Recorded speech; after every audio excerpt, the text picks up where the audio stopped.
You ever noticed how we can turn a small problem into a full-blown existential crisis, all without even leaving the couch? Yeah, me too.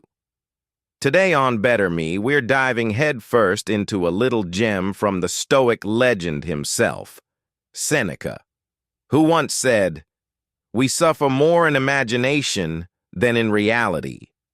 Now, either the man had a time machine and saw our emails and traffic jams, or human nature hasn't changed all that much.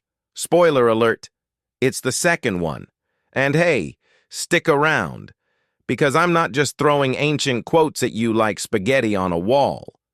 We're gonna break this down, tie it into modern psychology, and figure out how this old-school wisdom can make our self-improvement journey a little less dramatic. Let's start with why our brains are basically drama queens. First things first.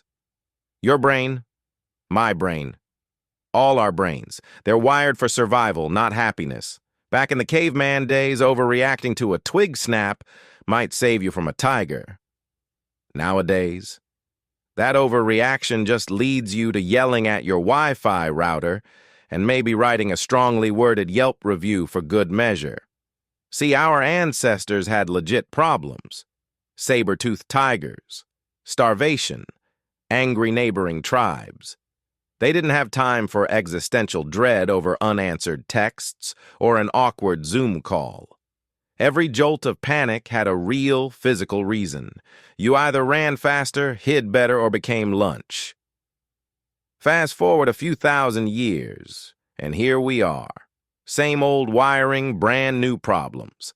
Except now, instead of running from tigers, we're freaking out over being seen on Instagram without getting a like. Modern psychology calls this lovely little feature cognitive distortion. Basically, when your mind takes a small event and blows it up like a balloon animal at a 6-year-old's birthday party. It's when reality says, "Oops, you spilled coffee," but your brain screams, "Congratulations, you're a failure at life." You spill your coffee, and suddenly you're convinced your whole day is doomed, your career is over, and your cat secretly hates you. That, my friend, is suffering in imagination. And Seneca? Man, he called it out before memes and anxiety spirals were even a thing. Over 2,000 years ago, he understood that the real monster wasn't lurking in the bushes. It was lurking between our ears. And the funniest part? Seneca didn't even have a boss who sent, "per my last email," passive-aggressive missiles disguised as communication. Honestly, if he survived ancient Rome without anxiety meds or a Starbucks, we might want to hear him out. So how exactly does this ancient wisdom tie into self-improvement today? Well, if we want real self-development, we have to start by mastering our thoughts, not just our calendars or our morning routines. Yeah, I know. Optimizing your Google Calendar feels productive. Buying a new planner with inspirational quotes on every page feels productive. But if you're still letting your mind throw a tantrum every time something doesn't go perfectly, you're basically just a highly scheduled mess.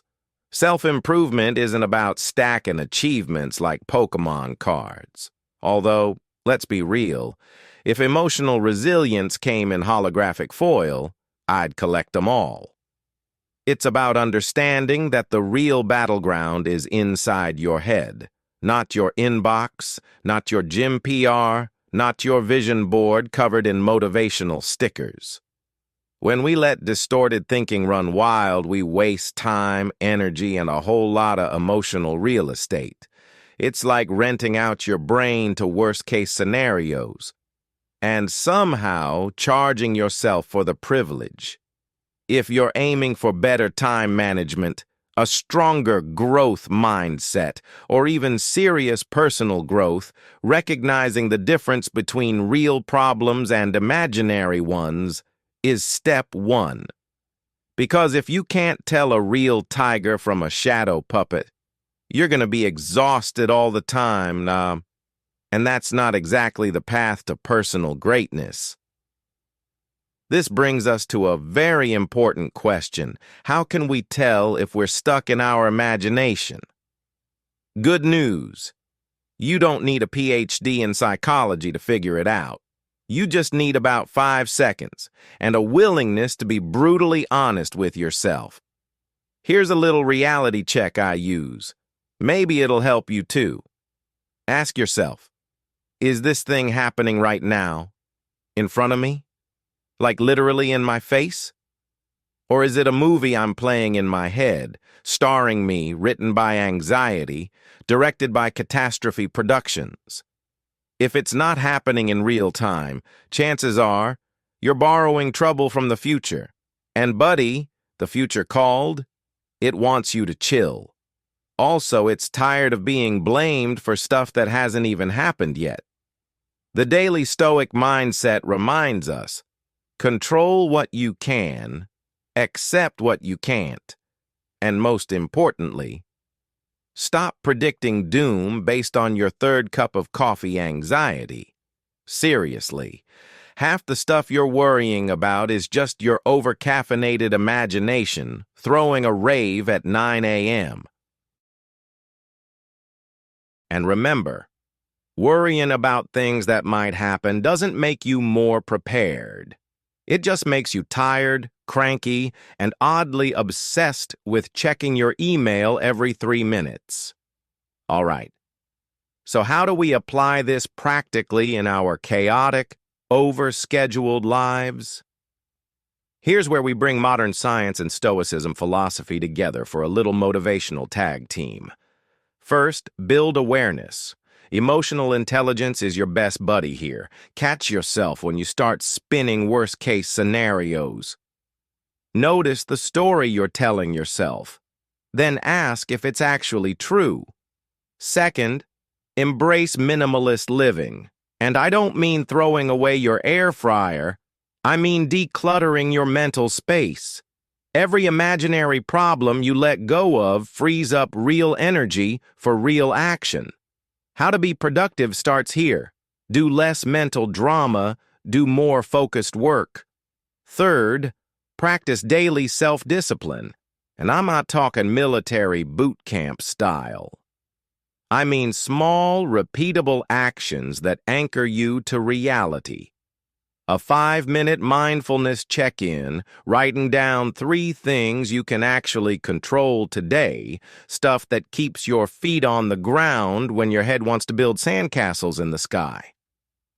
Now, you might be wondering, does this mean we should just ignore all our worries?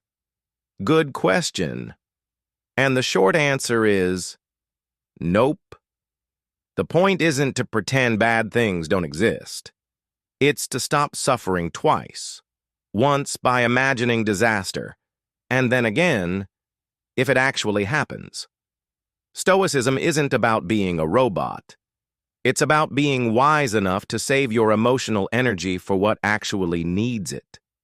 In other words, you don't have to live like nothing matters, and just don't live like everything does. Let's talk about why mastering this mindset is the ultimate life hack for modern adults. Think about it. The world we live in today demands a lot. Time management is no longer about balancing work and home. It's about balancing work, home, side hustles, fitness goals, therapy appointments, doom scrolling, you name it. If you're not careful, every minor inconvenience becomes a 5-alarm fire. Personal development, personal growth, study motivation. It all starts to crumble when you're mentally exhausted from fighting imaginary battles. Learning self-control over your thoughts is the real flex. It's what keeps you steady when the world gets loud. So here's how you can start training yourself daily to think like a Stoic without wearing a toga. Step 1. Practice deliberate pause. When something triggers your stress response, don't react immediately. Count to 5. Breathe. Give your brain a second to catch up to reality. Step 2. Challenge your thinking. When a worry pops up, ask, what's the worst that could actually happen? Most of the time, it's not nearly as bad as your mind is making it out to be. Step 3. Focus on actions, not outcomes. You can control your efforts, your discipline, your attitude. You can't control the market, the weather, or Karen from accounting. This is classic Stoicism philosophy, mixed with a little modern psychological savvy, and it's the antidote to a world full of distractions and drama. Before we wrap up, let's remind ourselves why all this matters for self-improvement. Self-improvement isn't about hacking your way to the perfect morning routine or becoming a productivity cyborg. It's about learning how to live with your own mind, kindly, patiently, and wisely. Seneca's advice isn't some dusty old quote to put on your Instagram story. It's a daily practice. It's about becoming the kind of person who sees reality clearly and refuses to suffer unnecessarily. When you combine ancient wisdom, emotional intelligence, self-discipline, and good old modern psychology, you're not just improving yourself, you're actually freeing yourself. So next time your brain starts cooking up disaster scenarios, remember, it's just a bad movie, and you're allowed to walk out. Thanks for hanging out with me today on BetterMe, where self-improvement is serious, but we don't have to be. Catch you next time, my fellow warriors of reality.